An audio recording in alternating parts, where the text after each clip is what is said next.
Paşinyan həm də Rusiyanın İrəvandakı adamlarını bir-bir el dilində desək dənləməklə məşğuldur. Onların hər birini cəzalandırır, meydan oxuyur. Əgər cəsarətiniz varsa çıxın meydana, sözünüzü deyin, mən sizin hər birinizi məhv edəcəm deyir və məhv etmək deyəcəmlə də paralel olaraq deyir ki, siz çıxsanız nə qədər adam olduğunuzu da mən görəcəm. Paşinyanın meydan oxuması, xüsusən də dünən parlamentdəki çıxışı zamanı özünü aktiv şəkildə göstərib. Musavat.com xəbər verir ki, Paşinyan 2021-ci il seçkilərində seçici satın alınması ilə bağlı işlərin hələ də yekunlaşdırılmadığını bildirib və həmin proseslər üzrə heç kimin həbsdə olmadığını vurğulayıb. Baş nazir parlament zalında qondarma artsaq bayraqların nümayiş etdirilməsini də tənqid edib. Onun sözlərinə görə bu cür addımlar regionun təhlükəsizlik arxitekturasını ümumən şübhə altına alır. Paşinyan çıxışında Robert Köçəryan, Samvel Karapetyan və Qagik Tsarukyanı nəzərdə tutaraq onları üç başlı müharibə partiyası adlandırıb. O, bu qüvvələrin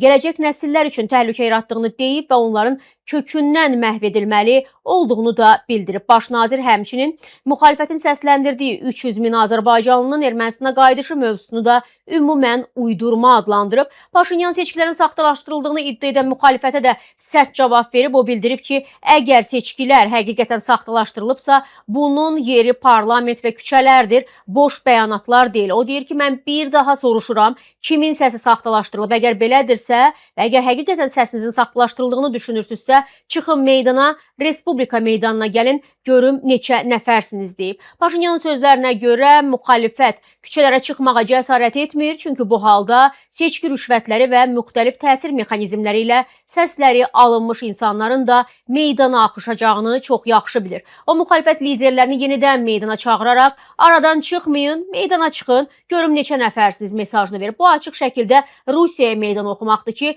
siz hamınız, mən tək. Paşinyan onu deməyə çalışır ki, Rusiya, sənin bütün nə qədər adamların varsa, birləşsin, gəlsin meydana, görüm nə qədər adamsınız. Paşinyan əlavə edib ki, əgər elə bir qarşıdurma yaranarsa, özü də həmin insanların önündə olacaq və o zaman hər kəs inqilabın nə demək olduğunu da görəcək.